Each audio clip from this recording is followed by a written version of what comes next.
Hello! Recently, my friend Luke and I decided to make a 300-mile round trip to North Wales and back in my hopes of seeing a wild osprey. Now, as of recording, it is currently the first week of September, meaning we had a very, very small window of time remaining before they head back to Africa for the winter. This is our little story. And also, folks, while I'm here, I've just got to apologise. If you see me looking down, underneath the camera, it's because I'm kind of skimming a script right now, because I can't remember the order of events. Anyway, our day started at 5 AM with a 3-hour drive to the Doviy Osprey project. According to our research, this looked like one of the best locations to visit, as it was relatively close to us, and it had been the home to 5 different ospreys this season. 2 adults named Tellin and Idris, and their 3 chicks, Corin, Gwenlis, and Senny. And while I'm apologising, I've got to apologise for my pronunciation of the Welsh language. I'm a Brummie, I'm from Birmingham. It's not one which comes naturally to me. We actually arrived a little early, so we figured we'd pop on down the road to a local RSPB nature reserve, just 5 minutes down. So the area looked really promising, but the weather was not on our side. Because of this, neither of us bought our cameras, which is something we both really quickly came to regret, because there was a gorgeous great egret just chilling on a lake surrounded by 4 or 5 little egret. Now, on top of this, on the estuary itself, there were ravens, plovers, geese, just a whole host of beautiful, water birds. They were gorgeous, but couldn't capture it because we just didn't want to get our stuff wet. Anyway, we stayed there for about an hour and a half before returning back to the Doviy Osprey project. Upon arriving, we had an awesome little chat to the person on the front desk. They gave us a quick lowdown on the site, but they also informed us that we may be a bit too late. An osprey hadn't been sighted in the area for over 24 hours, but we hadn't travelled all this way for nothing, so we figured we'd have a little nosy on around. Also spurred on by the possibility of seeing a marsh harrier who'd been spotted earlier on in the day. The reserve itself is beautiful, even on such a grey drizzly day, and the observatory was honestly awesome. It looked so cool, but I couldn't get any footage while I was in there. We were chatting to the staff, and I just didn't want to be that guy who pulled out a vlog camera. I've been doing YouTube for 7 months now, and I'm still not to that point. So we've just spent some time chatting to the lovely volunteers at the observatory. Lovely folks, all the Jills and the Heathers. Well, we believe they're no longer in this area. So by the looks of it, I think we're going on a road trip up north. There's 2 potential sites where osprey are still knocking about according to the live cams. So I've said it once, I've said it a million times, we'll keep our fingers crossed and hopefully we'll find something cool. So it was true, we just missed them. And even now while I'm sitting here recording this little bit to the camera, they still haven't been spotted in that area, meaning that we really did miss them by around 24 hours, which was gutting. Now, our next best hope of finding an osprey meant travelling another 40 miles north into Snowdonia to a place called Glassine. Now, like Doviy, they also had 3 chicks fledge, and according to reports, at least 1 bird was still around. So we hopped into the car, we got to move on, and you know what, if you've never been to Wales, it's a gorgeous country. Our entire journey was just filled with hilltops with low-flying mist just falling down them. It was absolutely gorgeous.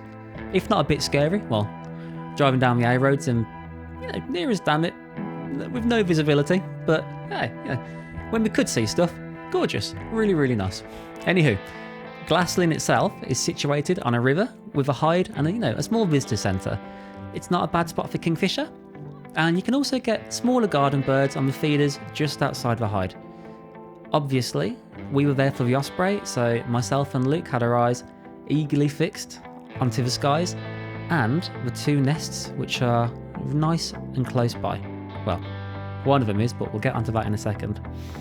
So yeah, eyes on the skies, and we were distracted every now and then by a local sparrowhawk doing his thing.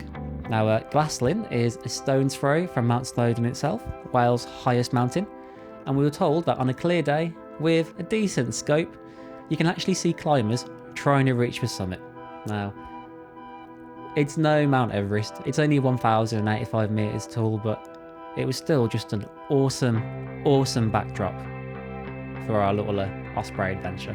Much like Doviy, I've got to give a massive shout out to the staff. They were absolutely incredible, and it was actually a member of staff who found our first Osprey for the day.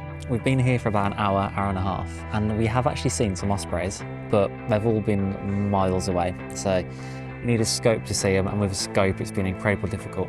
Now, we haven't had them flying yet, only perched, so, you know, fingers crossed they come closer, but hey, if in doubt, I've still got my first Osprey, so it's not bad. I've got no photos or videos to show of it, or of most birds today, for that matter, but it's been a good day. Yeah, this location is absolutely gorgeous. The Osprey itself was miles away, you know, 1.25 miles to be exact, meaning recording any footage was next to impossible. Even with a 600mm lens with a 1.4 times teleconverter, it wasn't happening. The footage you see was shot in 8K and has actually been cropped to 4K, giving me, you know, slightly more space, slightly more crop, slightly more reach, and even so, it was just too far away. Yeah. We ended up staying till the centre closed, but unfortunately, no birds felt like treating us to a flyby, which has left me with mixed feelings, you know. Obviously, it goes without saying that I was absolutely thrilled to add Osprey to my list. I've always wanted to see one, but it just feels a bit hollow that I never got a really good view. But beggars can't be choosers, you know. Still really happy to see it. The bird watcher in me is so thrilled to have seen one. There's always next year, and rest assured we will be back and we will get better views of one. There will be better footage next year. Anyway, to finish off our day, we decided to drop into a local estuary and find some waders.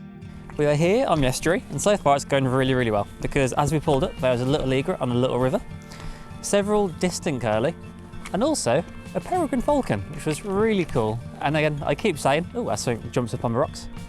Two things jump up on the rocks, those wheat ears. Let's have a look.